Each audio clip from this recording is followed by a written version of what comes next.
So ahead of us today is a topic of grand proportion. And so with great enthusiasm and without further ado, I would like to present Njord Wegge, professor at the Norwegian Defense University College, to the podium. Njord.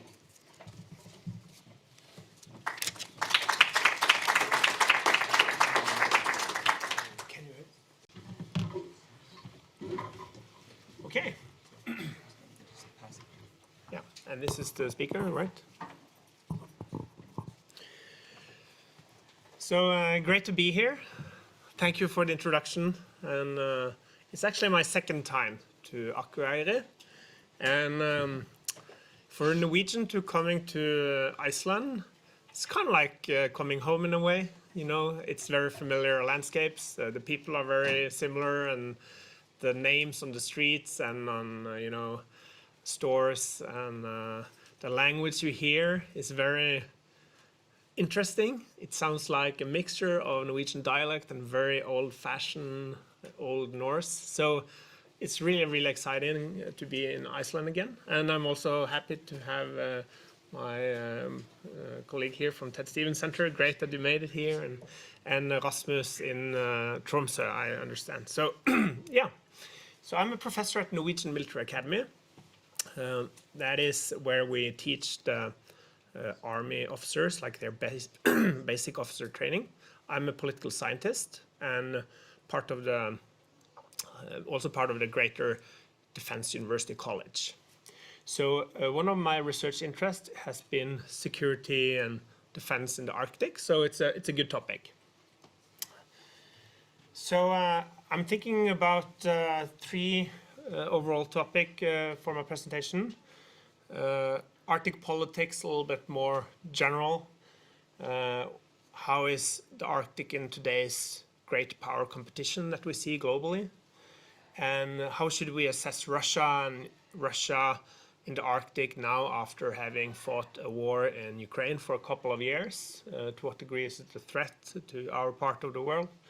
And I'll look into NATO countries in the Arctic, see how they are preparing and to what degree they are ready to operate here, and a little bit on the way forward. So if we should take the big picture and see the background for this topic, there's no doubt that the current situation globally is less predictable than we have had for a while. Military power is used directly to accomplish political agendas, especially in Ukraine, I'm having in mind. And there's an overall kind of competition between authoritarian style regimes and democratic systems. And of course, also China is on the rise, the second largest economy, increasing their military capabilities. They have interest all over the world and are being more explicit about their preferences, interests, etc. So if we look at the Arctic, there's no doubt that it traditionally has been a region characterized by low tension. There's been a lot of institutional cooperation in this part of the world. And it has been a quite stable part in spite of having a lot of, let's say, military infrastructure, military platforms operating there, etc. But recently, the global sort of like more tense environment has also, I would say, made its way into the Arctic. And we can definitely see a more pointed, let's say, competition. And especially after the Crimea annexation in 2014, cooperation have been more difficult also in the Arctic. And as we all know, after the full-scale war and attack on Ukraine, there has been very little cooperation in the Arctic between Russia and the Western states. So this is a picture from the border between Norway and Russia up in Finnmark, the northernmost part of Norway.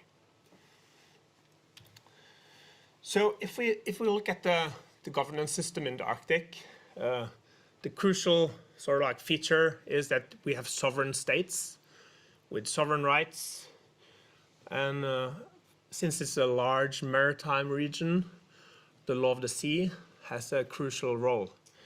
It gives a lot of sort of like rules for how to play, and it's generally respected. However, there are also important governance structures like Arctic Council. We have had the Coast Guard Forum in the Barents region in northern Norway. We have had a unique cooperation.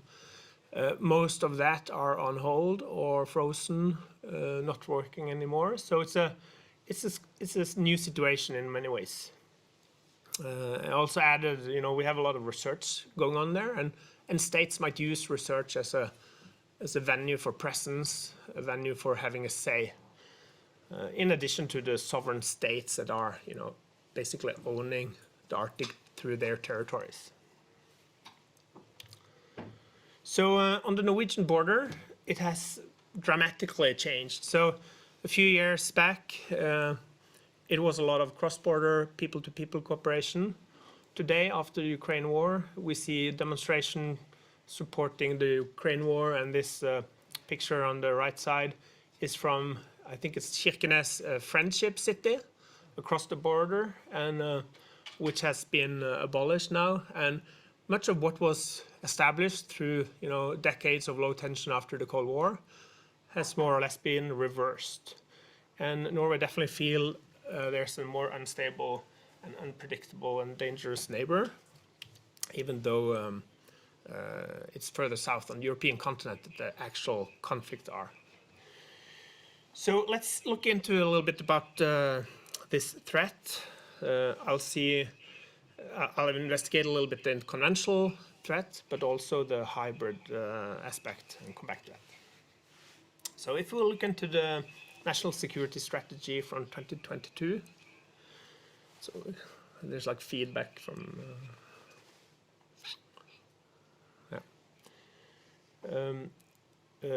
so in the National Defense Strategy from the US, Russia is specifically stated as an acute threat.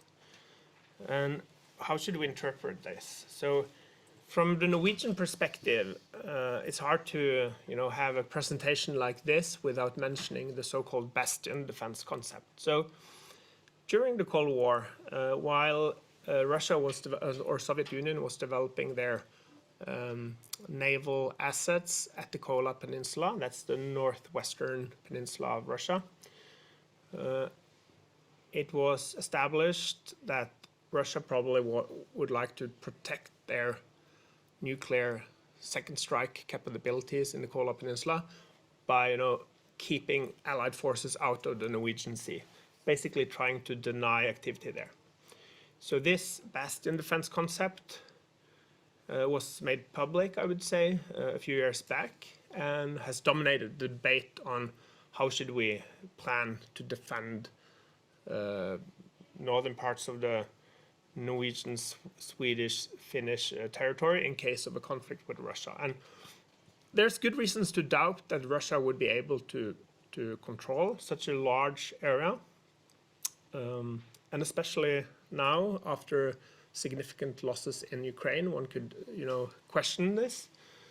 But what is also the case is that Russia have not really lost a lot of their fleet or northern fleet assets or their strategic air power and their ability to deny or control the area militarily. So, and one could also ask, what about with climate change? If the ice is shrinking, new technology where you don't need to be so close to, let's say, the western side, would Russia move their assets further east? There's a lot of debate on this. So this is a good starting point. And and here's also a map where we see many of the key bases that Russia is refurbishing and modernizing in the Arctic. And it's a testing ground for a lot of new technology, new capabilities. And as of today, Russia has moved much of their production into a wartime or war footing. So really increased their capabilities, including their development of these northern defense structures. So here's one of the key facilities on Franz Josefs Land. And as we see, it has a very, let's say, unique range in all directions here, and is definitely one of the key defense infrastructure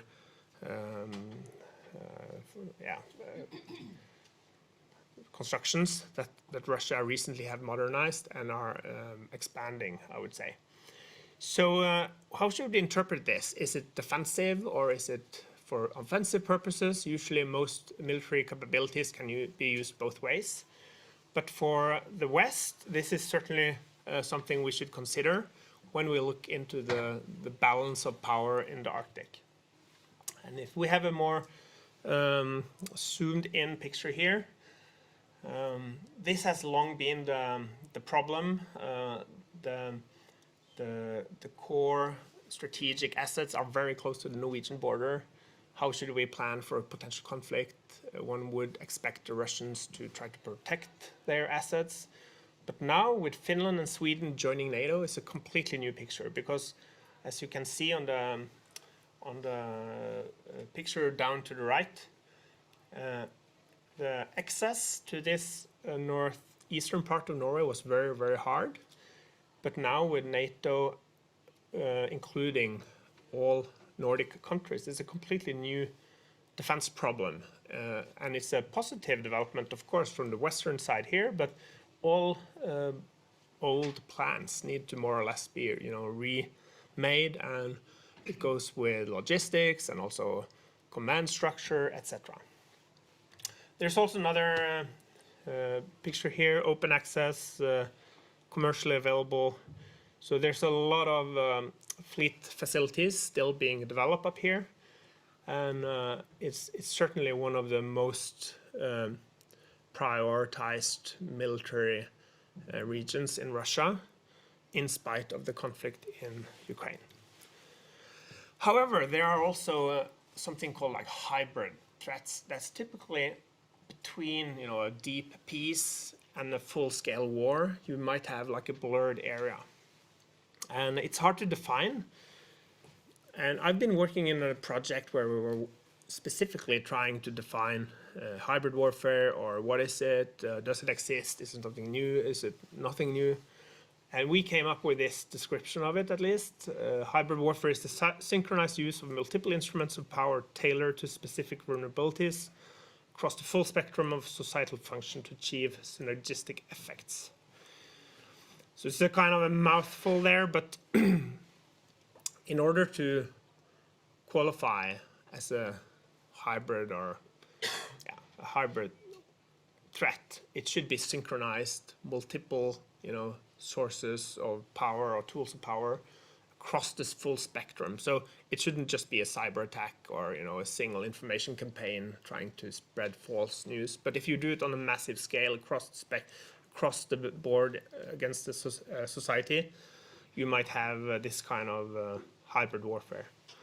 And it sort of messes with Western thinking when it comes to the binary relationship that we usually think of when we think about peace and war. And I would say it's like becoming more mainstream to accept that there might not be such a binary relationship between peace and war necessarily. There might be a continuously competition where great powers try to weaken each other, for example, with campaigns or tools that are hostile. And especially after Crimea 2014, this became like an eye-opener for the West, where Russia were able to capture and annex Crimea almost without a shot being fired or any violence being used. So to what degree could they do that elsewhere? Are we prepared for that? And basically, this is the strategy when you are not the dominant military power. So there's no doubt that Russia would be less capable than a combined NATO alliance, but still they might try to weaken NATO. And how should they do that? Probably through other tools of influence and sometimes labeled hybrid warfare. We can come back to it. So what's the situation on the Western side? So this picture is from, again, from the border. It's a river dividing Norway and Russia, many places there. And if we take sort of like the overall look here, there's no doubt that the northern flank of NATO is isolated from most other parts of the lines. It's very long distances.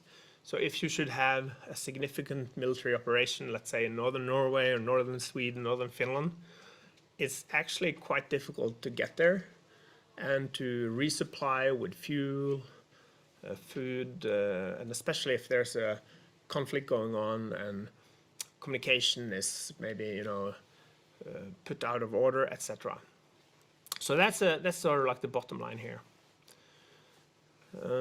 So what is happening is that after 2014 and especially 2022, there's a renewed focus on peer competition. It's not necessarily ISIS or Taliban or Al-Qaeda with desert warfare where the Western states have a complete dominance in cyber and air power and basically can control everything. It's a peer where there's a need to rebuild many of those capabilities the West and NATO had during the Cold War. So for 20 years, the Americans weren't very much up in, let's say, northern parts of Scandinavia, training during wintertime. But now the last few years, they've been much more regularly present and have understood there's a lot to relearn. And having lived in Tromsø, for example, which is not so different from Akureyri, there's quite often now, I would say, Americans, US Marines typically, or US Army training there. But as you can imagine, it's like extremely hard if you're coming from, let's say, Texas or New York or Florida, showing up at Setermoen, northern Norway, during January, like 20 minus. You're just stuck. So to be able to operate, to be independent of electricity or road networks takes a lot of effort. So therefore, our local forces is of course very important, the national forces here. So just a couple of pictures. Back in the Cold War days, we were expecting the Russians or the Soviet Union potentially coming across the border from Finland. And there's a lot of mountains where a very, very significant defense infrastructure was built. But in these days, this is probably not how a conflict would look like. So with new sort of conceptuals deriving from new technology and changes, there's a need to sort of like investigate to what degree we can utilize the concepts, the hardware, the ways of exercising in this part of the world. And for example, the US Marines have something called Force Design 2030. It's basically targeted towards operating in the Pacific. How to meet rising Chinese power fighting in the islands in the Pacific. To what degree can you transfer that to the Arctic, for example? That would be a big question, and I'm working on those things in my research. And also the US Army have similar sort of conceptual developments. So has the Air Force, and it's in Norwegian, the figure here. But so basically it's about how to combine all your domain into sort of like a coherent, multi-layered, multi-domain type of fashion. And it works and looks good on paper, but it's like extremely difficult to do in practice. But this is what the Allied forces and NATO are training, try to do like this, not only within their national capacities, but also across the lines or within the lines. And for the northern parts of Norway, Finland, Sweden, we have typically cooperated with the US Marines. Here, 2MF, 2nd Marine Expeditionary Division, that are preparing to, basically operate in the entire world except Asia, also including the Arctic. They are important, but are very focused on the Pacific. And then you have the 11th Airborne Division in the U.S. Army, now stationed in Alaska with across your, I don't know, office facilities. So in Norway, we see these two, let's say, key branches of the U.S. Training more targeted towards Pacific with the Marines, but to some degree also towards the Arctic, and the U.S. Army and their 11th Airborne Division are 100% focusing on like cold weather operations now, including Norway. But as we saw on the map, it's difficult to fly in to, let's say, northern Norway, northern Finland, across the North Pole. That's a very rough flight. So, but this is going on. And during this Cold War, Norway hosted and developed, in cooperation with Americans, a lot of caves where the US Marine had significant hardware pre-positioned, and that's still the case. That's a globe that is like a multiple of those halls or caves, and it's basically for the entire world, but it's located in northern and central Norway. So the US Marines is definitely on board here. And a couple of pictures from the Marine Corps University where they are, training on how to operate in the Arctic. So going towards the end here, some reflection overall of the situation and the way forward. So I think we should recognize and just realize that there's a new situation in the Arctic, in the high north. It's more competition.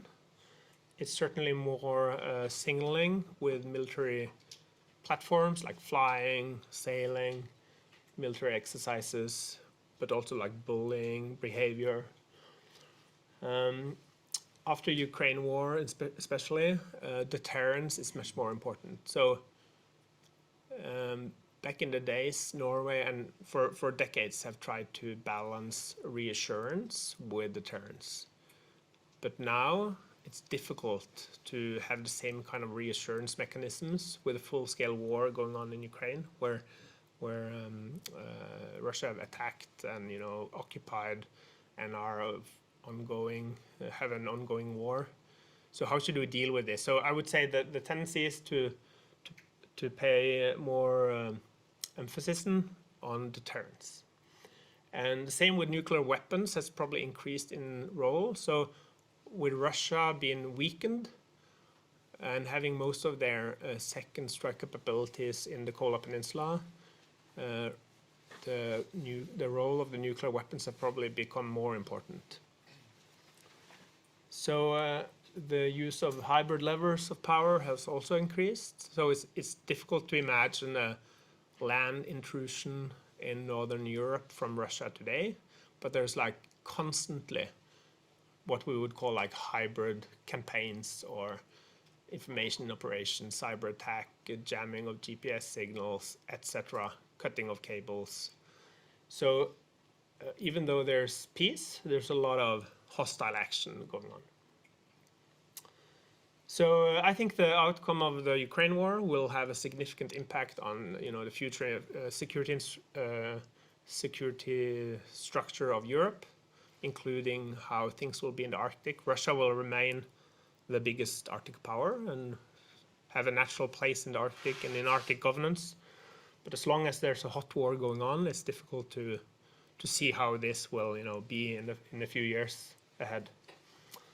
And I think there's a need for a new mindset to be more aware of the competitiveness and sort of the interest-driven behavior that are not necessarily overlapping with, let's say, Western interest, and where Russia and China to a larger extent are competing as authoritarian systems towards democratic systems. So closing words here. I think in this more competitive international system, democratic states should improve their military capabilities. Also societal aspects of having ability to resist, and while at the same time promoting liberal values. So we should uphold rule of law, respect international agreements, etc., and have transparency in actions and training patterns, etc. And the most important part of our resistance is probably the alliances that we have, like-minded nations staying shoulder with shoulder within NATO, and it's a very positive development now with Finland and Sweden also joining NATO. So that was my presentation.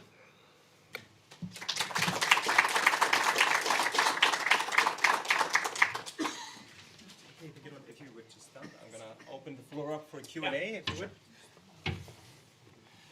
Want me to sit here, or? Well, you may just stand Okay. if you like, or you may also sit. So I have this box here, so I'm going to be throwing it around. If anyone has any questions, I can toss it to anyone. We have about 10-ish minutes for a Q&A until we go on to the next lecture. So raise your hands. Yep. A short question. Yes. Can you tell me anything about the situation in Svalbard, where it belongs by the Norwegian to Norway? Sure. And the Russians are present there too. Exactly. So a big open question. So for those of you that are not specifically aware of it, Norway has the sovereignty over Svalbard, which has the so-called Svalbard Treaty, granting Norway sovereignty over the archipelago as sort of like a result of World War I. So in 1920, the key powers, with Russia not joining because it was a revolutionary war there, signed a treaty giving Norway sovereign rights over Svalbard. However, it was also included a few, let's say, exceptions where all citizens of signatory states and their companies should be able to utilize resources on an equal footing with Norwegians. So it pertains to citizens and companies of the signatory states. And another sort of, let's say, unique feature was that Norway was not allowed to build military fortifications, naval bases, or use the island for warlike purposes. So Norway has been reluctant with military activities on Svalbard. It's not like an absolute demilitarized region, but we don't have military infrastructure there or fleet bases or use it for warlike purposes. So Russia have, through the years, established presence there. It has been politically motivated, non-commercial presence where they have subsidized mining. And if I should guess, perhaps there might be 400 Russians in Barentsburg, or earlier also Pyramiden. An interesting fact is that most of those Russians were actually Ukrainians. So with the Ukraine war, it has become much more, let's say, complicated for a Russian to sort of like continue as before. So there's a tendency towards Ukrainians leaving and Russians remaining, and more Russians perhaps coming and fewer Ukrainians. Anyway, I would say it has been a challenge for Norway maybe to keep a balance through the Cold War, and after the Cold War maybe a little bit easier. The tendency is definitely to regulate or to exercise the sovereignty in accordance with the Svalbard Treaty more to the letter, to tighten, for example, regulations that should apply equally to everyone, not, for example, giving the Russians so much leeway in Barentsburg as maybe was the case during the Cold War, for example. But it's definitely a unique challenge how to keep the sovereignty while still adhering to the treaty. So, I mean, please have a follow-up question specifically, but.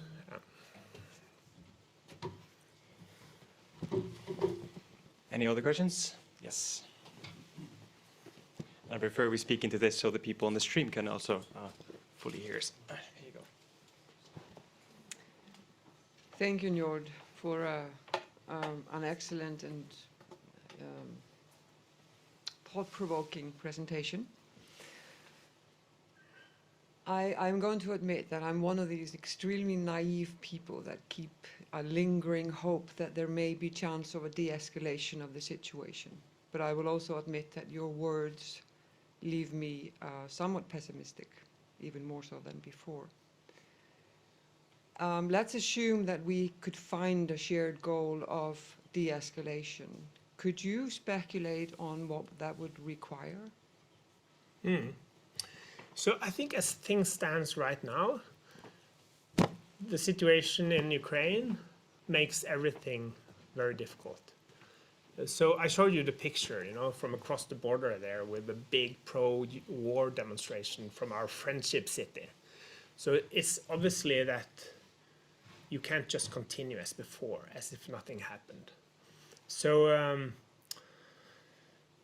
but if you sort of like try to disentangle the Arctic from the Ukraine war, which is hard to do, I think, you know, everyone see and recognize that Russia is the biggest Arctic state, and their territory covers 50% of the Arctic and their, you know, maritime regions, etc. So that will remain like that, and at some point there will be, you know, return to normalcy.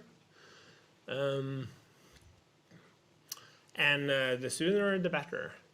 But right now, I think it's not easy to do it because, you know, it's part of the global system. It's part of the more tense relationship internationally. So this is what we've talked about for years. You know, it's connected to the global situation, and that's just the case now as well. Yes. Yes, thank you for your presentation. I have a question about private military companies. And are there any ideas how to fight, for instance, the theoretical threats which might come from the actions of, for instance, such groups, such companies as Wagner Group, which prove unfortunately, very efficient in the war in Ukraine? Thank you. So I'm not aware of any like specific, you know, plans towards that, but I would say, you know, it's a peer competition situation where it's states staying behind also those private or potentially private groups financing them, you know. So I think it doesn't make that much of a difference probably. I haven't, so it would just be speculation for me. I don't know. I have a question on how new membership of NATO from Finland and now hopefully Sweden, how will that play into this balance and the cooperation? And maybe the second question, you being a professor in political science, maybe if you could elaborate a bit on how this plays into Arctic Council, you know, having the Russians out and the future of that organization. Sure. So Finnish and Swedish NATO membership has a lot to say of how you should, you know, defend the Arctic and the northern parts of Scandinavia in case of a military conflict. During the Cold War and also in the years after the Cold War in Norway, it has been a debate to what degree we should have, for example, mechanized heavy units or have only like long distance, small, light patrols delivering, you know, missiles on long distance because it would be impossible to fight the Russians in northern Norway.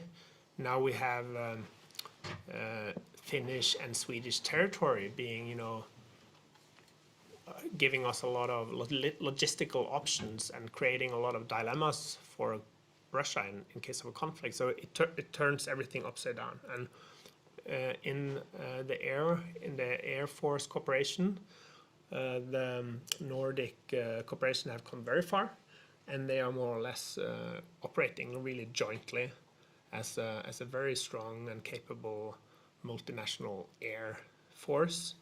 but it's harder to do on the land side and maybe also in the navies, among the navies. But it's definitely turning everything around and making it more favorable for NATO, I would say.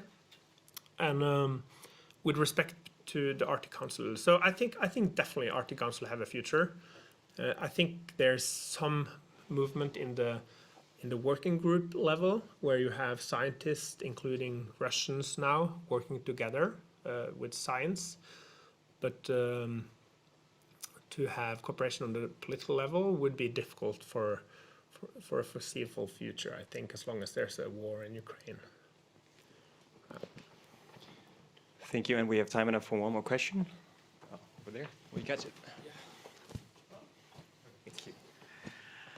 Does the current increase in military hardware production in Russia, does it change the nature of threat to the NATO alliance in the Arctic?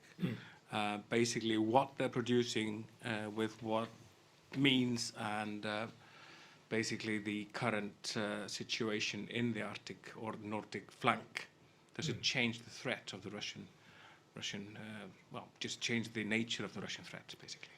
So I think we should characterize what's going on in Russia now as like a move to war footing production across the board, giving priority to military production at the cost of basically everything else in the society. And I mean, this does not sound like a viable solution for a very long time, so it certainly have negative impacts on society to continue like that. But while Russia is doing that, we are seeing, a much more complex Western response. I think there's a tendency towards, increasing production, increasing, for example, artillery production or, anti-air capabilities. So let's use Norway as an example. There's hardly any spare parts, any ammunition in the storage halls. Everything has, or a lot have been given to Ukraine. We are ramping up production, but not on a war scale footing like Russia, and this is the case in most European countries, I think. So there's no doubt that the West have a greater industrial potential, but to just completely turn over and produce more military hardware at the cost of everything else doesn't work in democracies. So I think there's an evolution of Russian capabilities like in 5 to 10 years where they will be able perhaps to build up what they've lost, but it depends so much what's happening in Ukraine as well. And of course that depends on the US support in Congress, etc. So it's a complex picture, but Europe are stepping up, but on a different footing than the Russians at least.